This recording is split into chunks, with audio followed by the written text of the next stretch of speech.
Welcome back. ఇంద్రకీలాద్రికి భవానీలు పోటెత్తారు. జై దుర్గా జై జై దుర్గా అనే నినాదాలతో ఇంద్రకీలాద్రి మార్మోగిపోతోంది. ఇవాళ శ్రీ రాజరాజేశ్వరీదేవి అలంకారంలో దుర్గమ్మ దర్శనమిచ్చారు. భవానీలు ఇరుముడి శిరస్సు ధరించి అమ్మవారిని దర్శించుకుని దీక్ష విరమిస్తున్నారు.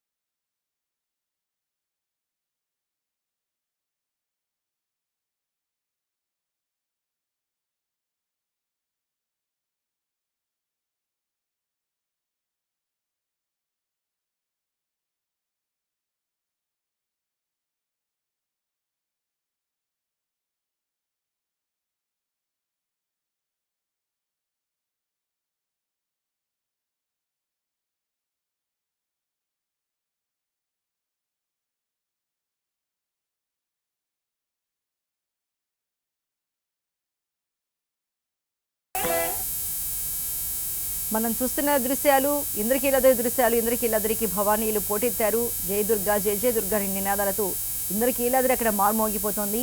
మరి ఇవాళ చూసుకుంటే శ్రీ రాజరాజేశ్వరి దేవి అలంకారంలో దుర్గమ్మ దర్శనమిచ్చారు. భవానీలంతా శిరస్సున ఇరుముడి ధరించి అమ్మవారిని దర్శించుకుని తమ దీక్షను విరమిస్తున్నారు.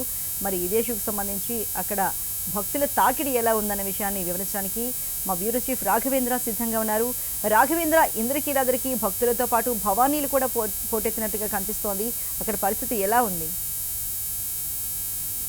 అసలు ఇంద్రకీలాద్రికి దసరా విజయదశమిని పురస్కరించుకొని నవరాత్రులకి సందర్భంగా కూడా దాదాపుగా అంటే ప్రతిరోజు లక్షల సంఖ్యలో కూడా భక్తులు ఇంద్రకీలాద్రికి వచ్చి అమ్మవారిని దర్శించుకునేవారు. ఈ నిన్నటితోటి అంటే దాదాపు నవరాత్రులు పూర్తయినాయి. ఈ రోజు ఉదయం నుంచి కూడా భవానీ దీక్షాదారులు కూడా అమ్మవారికి దీక్షను విరమించుకోవడానికి ఒక పక్కన కృష్ణా నదిలో స్నానం చేసిన అనంతరం కూడా దర్శనానికి కూడా భారీ ఎత్తున కూడా పోటెత్తడం జరిగింది. ఈ నేపథ్యంలో ఒక పక్కన చూసుకుంటా ఉంటే నిన్న అయితే మహిషాసురమర్దిని అదేవిధంగా రాజేశ్వరి దేవిగా కూడా నిన్న దర్శనం భక్తులకి ఇవ్వడం జరిగింది. ఈ రోజు కూడా చూసుకుంటా ఉంటే ఈ రోజు రాజరాజేశ్వరి దేవిగా కూడా అమ్మవారు నేడు కూడా భక్తులకు దర్శనం ఇచ్చే అవకాశం కూడా కనిపిస్తుంది. ఈ నేపథ్యంలో పూర్తి స్థాయిలో కూడా ఒక పక్కన విజయవాడ అయితేనేమి, ఇంద్రకీలాద్రి అయితేనేమి, పూర్తి స్థాయిలో కూడా ఒక పక్కన భవానీలతో అయితేనేమి, అదే విధంగా చూసుకుంటా ఉంటే భవానీ ఒక పక్కన అమ్మవారి భక్తులతో కూడా నిండిపోయిందని చెప్పొచ్చు. ఇదే విధంగా నిన్న దసరా కావడంతో కూడా నిన్న మధ్యాహ్నం నుంచి కూడా సాయంత్రము అయితేనేమి ఈ రోజు ఉదయం తెల్లవారుజామున కూడా దర్శించుకోవడానికి అయితే దాదాపు 4-5 కిలోమీటర్ల మేర కూడా క్యూ లైన్ లో కూడా ఒక పక్కన భక్తులు, మరో పక్కన వచ్చేసేసి భవానీలు కూడా దీక్షాదారులు కూడా క్యూ లైన్ లో వేచి ఉన్నారు. ఈ నేపథ్యంలో పూర్తి స్థాయిలో కూడా విజయవాడలో అయితేనేమి ట్రాఫిక్ ఆంక్షలు కూడా ఏదైతే దుర్గమ్మకు వెళ్లే రహదారులు అయితేనేమి, అదే విధంగా దర్శనానికి వెళ్లే వారి కోసమే కేటాయించడం జరిగింది. మిగతా రహదారులన్నింటి కూడా డైవర్ట్ చేసిన పరిస్థితి కనిపిస్తుంది. పూర్తి స్థాయిలో కూడా భవానీలకు అయితేనేమి ఒక పక్కన దుర్గమ్మ భక్తులకు కూడా ఎటువంటి అసౌకర్యం కలగకుండా చూడటానికి కూడా పూర్తి స్థాయిలో కూడా దేవస్థాన సిబ్బంది అయితేనేమి పోలీసులు కూడా పూర్తిగా కూడా ఏర్పాట్లు చేశారు. ప్రస్తుతం దర్శనానికి దాదాపు 4-5 గంటలు కూడా సమయం కూడా పట్టే అవకాశం అయితే కనిపిస్తా ఉంది. అయితే రాఘవేంద్ర, మనం నిన్న మొన్న చూసాము వార్తల్లో చాలా మంది చాలా దూరం నుంచి వచ్చిన భవానీ దీక్షా పరులంతా కాలికి బొబ్బలు కట్టి వచ్చారు. కాకపోతే వాళ్ళందరికీ ఎలాంటి ప్రత్యేక క్యూ లైన్లు కానీ లేకపోతే ఎలాంటి ప్రత్యేకమైన చిన్న చిన్న వసతి సౌకర్యాలు కానీ ఎలాంటివి లేకపోవడంతో వారంతా తీవ్ర ఆందోళనకు గురైన సందర్భాన్ని మరి మనం చూసాం. మరి ఇవాళైనా దానికి సంబంధించి ఏ రకమైన చర్యలు తీసుకున్నట్టు కనిపిస్తోందా రాఘవేంద్ర? ముఖ్యంగా చూసుకుంటా ఉంటే ఏదైతే విజయదశమి మరుసటి రోజు పూర్తి స్థాయిలో కూడా భవానీలో చేసేసి వారి దీక్షను కూడా నిర్వహించడం జరుగుతా ఉంది. కృష్ణా నదికి వెళ్ళి వాళ్ళు స్నానం చేసిన అనంతరము ఒక పక్కన క్యూ లైన్లు అంటే ప్రతిసారి కూడా అంటే క్యూ లైన్లు అయితే భవానీ భక్తులకి సపరేట్ గా కూడా క్యూ లైన్లు ఏర్పాటు చేస్తారు. కాకపోతే నిన్న వచ్చిన వాళ్ళు అంటే ఈ సంవత్సరం చూసుకుంటామంటే పూర్తి స్థాయిలో అంటే మధ్యాహ్నం నుంచి కూడా ఒక పక్కన విజయదశమి రావడంతో కూడా మధ్యాహ్నం తర్వాత కూడా దర్శనం చేసుకోవాలని భారీ ఎత్తున భక్తులు కూడా రావడం జరిగింది. అదే నేపథ్యంలో కూడా భవానీలు అంటే కొన్ని అంటే ఒక రాష్ట్రాల నుంచి అంటే తెలంగాణ నుంచే కాకుండా చుట్టుపక్కల రాష్ట్రాల నుంచి కూడా అమ్మవారి భక్తులు వివిధ రాష్ట్రాల నుంచి కూడా భారీ ఎత్తున రాస్తారు. దగ్గర నుంచి అయితేనేమి కొన్ని ఈ జిల్లాల నుంచి కూడా పూర్తి స్థాయిలో కూడా చూసుకుంటే నడక మార్గం ద్వారానే వచ్చే పరిస్థితి ఉంది. ఈ నేపథ్యంలో ప్రస్తుత పరిస్థితుల్లో కూడా ఈ ఇప్పుడు ఉండే ఎండల పరిస్థితి కొంత ఎక్కువగా ఉన్న నేపథ్యంలో కూడా పూర్తి స్థాయిలో కూడా అక్కడి నుంచి మేము నడుచుకుంటూ వచ్చాము.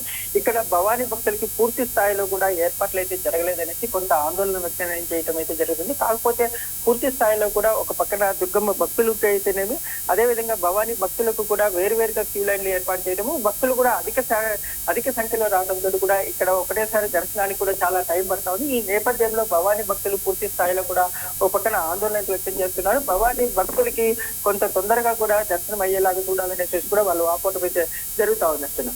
అయితే రాఘవేంద్ర, మనం చూసుకుంటే అక్కడ నవరాత్రి ఉత్సవాలకు సంబంధించి ప్రత్యేక దీపాలంకరణ భక్తులను ఎంతగానో ఆకట్టుకుంటూ ఉంటుంది, కన్నుల పండుగగా ఉంటుంది.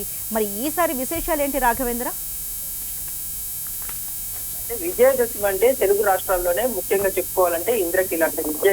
విజయవాడలోనే ఇంద్రకీలాద్రికి పూర్తి స్థాయిలో కూడా ఈ తెలుగు రాష్ట్రాల్లో నుంచి కాకుండా చుట్టుపక్కల రాష్ట్రాల నుంచి కూడా పూర్తిగా కూడా ఈ సమయంలోనే దర్శనం చేసుకోవాలి. ముఖ్యంగా కూడా విజయదశమి రోజు అయితేనేమో, అదే విధంగా చూసుకుంటే మూల నక్షత్రం రోజు కూడా దర్శనం చేసుకోవాలనేసి కూడా చాలా మంది కూడా భక్తులు తాపత్రయపడుతుంటారు. ఈ నేపథ్యంలో సుదూర ప్రాంతాల నుంచి చాలా వరకు కూడా భక్తులు రావడం జరుగుతుంది. దీనికి సంబంధించి విజయవాడ నగరాన్ని అయితేనేమి, అదే విధంగా కూడా ఇంద్రకీలాద్రి మొత్తం ఏదైతే దుర్గమ్మ వెలిసిన ఈ గుడి పరిసర ప్రాంతాల్లో పూర్తి స్థాయిలో కూడా లైటింగ్ తోటి, విద్యుత్ దీపాలంకరణతో కూడా చాలా వరకు సిద్ధం చేస్తారు. అదే విధంగా కూడా హంస వాహనం పైన కూడా చాలా వరకు కూడా నిన్న సాయంత్రం కూడా జరిగిన పరిస్థితి ఉంది. ఈ నేపథ్యంలో పూర్తి స్థాయిలో కూడా ప్రతి ఒక్కటి కూడా ఇక్కడ చూసి కన్నుల పండుగ జరుగుతున్న నేపథ్యంలో ప్రతి ఒక్క భక్తులు కూడా చూసి ఆనందించాలనేసి, ఇక్కడి అమ్మవారి కటాక్షం పొందాలనేసి కూడా ప్రతి ఒక్కరు కోరుకుంటున్న పరిస్థితి. దీనికి సంబంధించి పూర్తి స్థాయిలో ఏర్పాట్లు అయితే చేసినప్పటికీ కూడా ఇక్కడ కొన్ని చిన్న పొరపాట్లు జరిగిన సందర్భంలో కూడా కొంతమందికి అసహనానికి గురైన పరిస్థితి ఉంది. ఒక పక్కన ఈఓ అయితేనేమి, అదే విధంగా ఇక్కడ ప్రస్తుత మంత్రి అయితేనేమి, అదే విధంగా స్థానిక